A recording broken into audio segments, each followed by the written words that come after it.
Hello everyone, my name is Denise and today I'll be talking on the topic false self. So some people use this term, the false self, in the discussion of narcissism. But before I go on to the topic of narcissism, let me first describe to you a proposition, okay? A presupposition.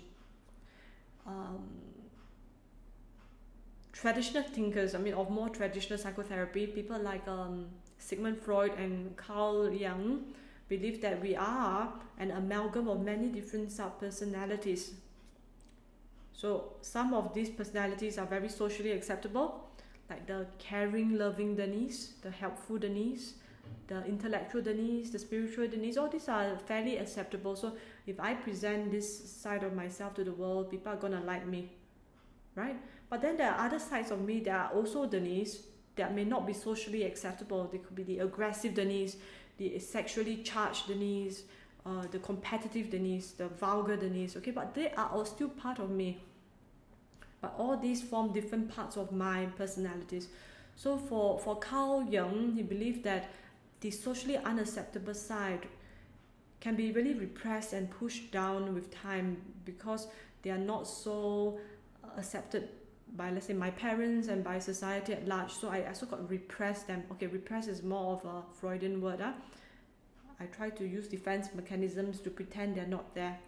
So a narcissist is essentially someone who only wants to present the beautiful aspects of themselves, or even a fake version of all that's acceptable and beautiful and laudable in this world, and then to disown all the other aspects of themselves that is not so pleasant. So let's say if I use myself as an example, if I have very severe narcissistic traits, then I'll always only be presenting my best self, the one that is polite, kind, courteous, helpful, intellectual, and just pleasant and people-pleasing, okay? So I only present that side.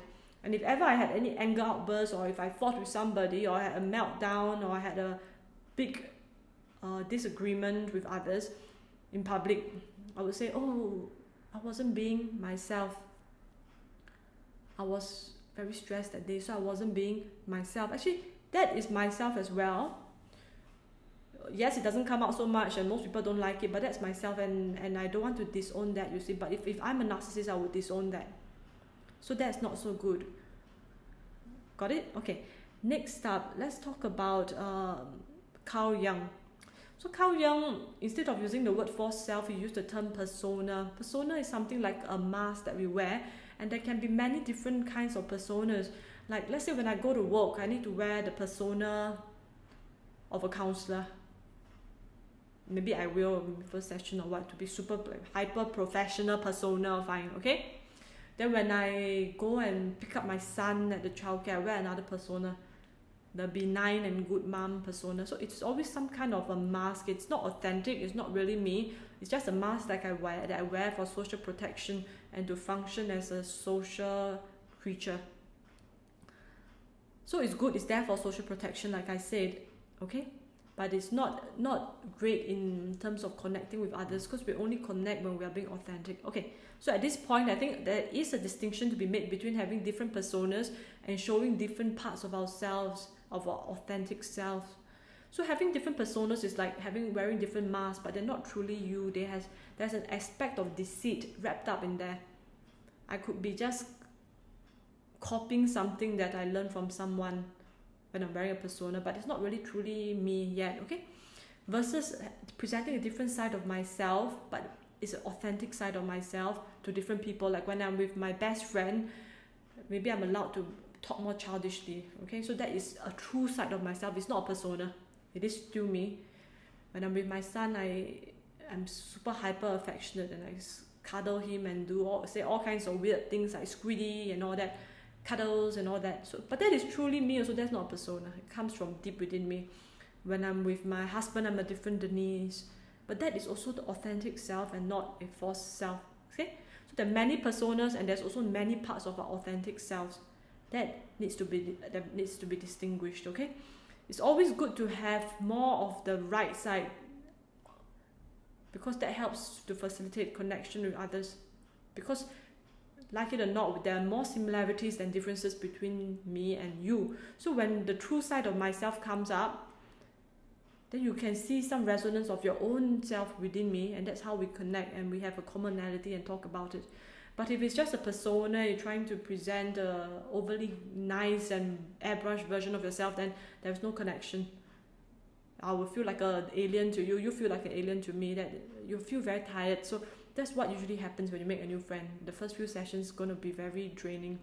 Because of that, it's an interaction between personas versus an interaction between two authentic individuals. Okay, let's talk about a related topic, very close to heart related topic, the use of social media. So just a question out here, rhetorical question, because there's no possibility of you replying. The rhetorical question is, does social media encourage the presentation of a false self, or does it encourage authenticity? Just going to pause a few seconds to let you think about it. Okay, that's enough. So most people will say that nah, it doesn't encourage either. It doesn't encourage either. It is your choice. You can like post a beautiful picture of yourself that's totally photoshopped, and then next day post a super ugly picture of yourself just out of bed with saliva coming out of your mouth. You can do that, and that is totally authentic. You're presenting all of yourself, and your hair in a messy bun. All of that is in social media. Okay? So that is one option of way of using social media. Okay, the other way would be to, every single picture is the most beautiful side of you, okay?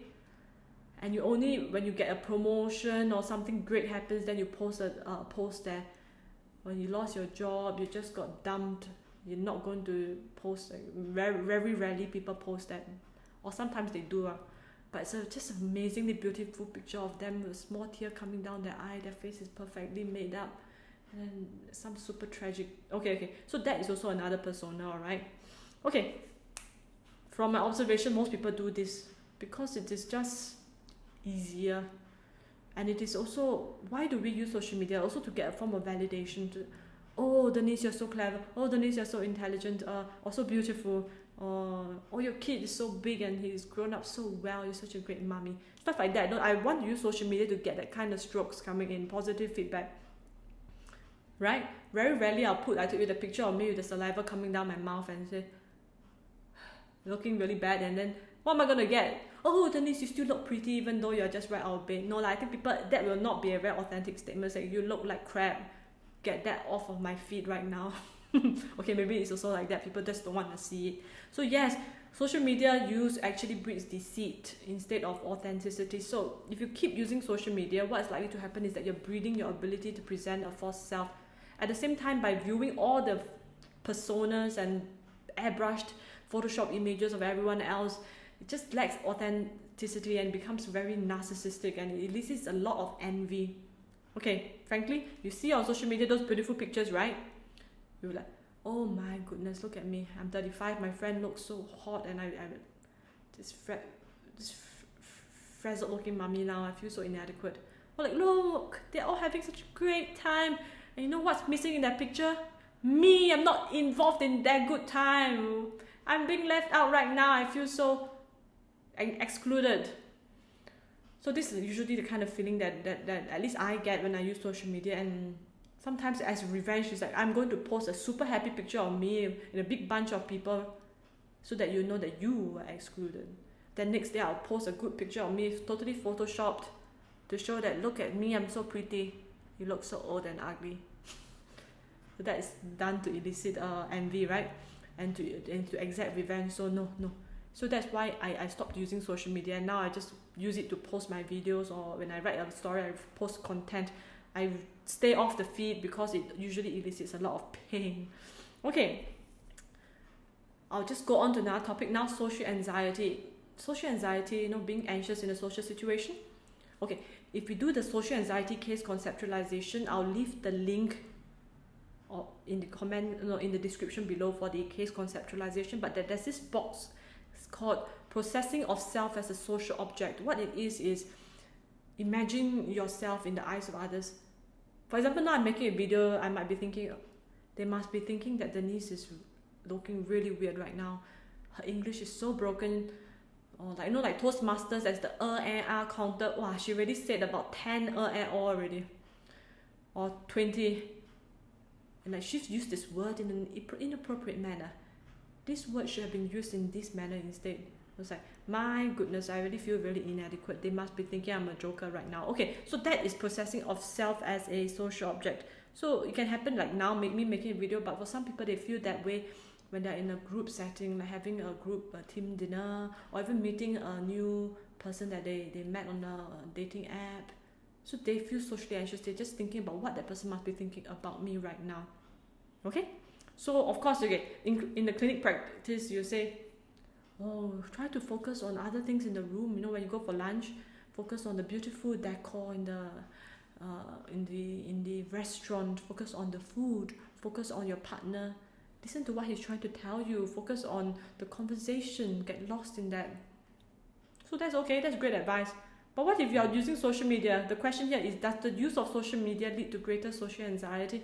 I think the answer is yes, because as you're using social media all day long, you're posting a picture or a video and you're thinking, what are people thinking of me right now?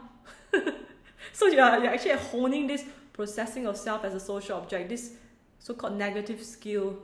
So, okay, I wouldn't be surprised if one day I bump into a research that shows that the greater the use of social media, the greater the risk of social anxiety, yeah? Because you're honing this bad skill, processing of self as a social object. Okay, finally, let me close with this. My advice is get off social media or just use it very wisely. Don't go and look at the feed and get, imbibe all that personas of other people and start getting envious. Don't do that.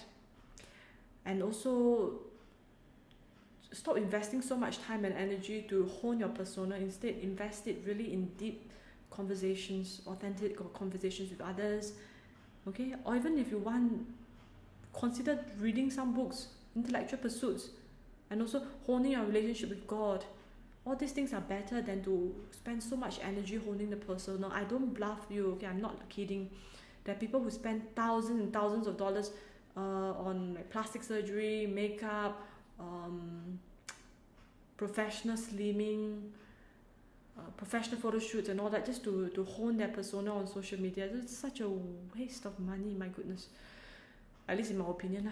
Okay, so that's all for today. I hope you found this video helpful. If you did, kindly press subscribe, like and share with your friends. Thank you so much and God bless.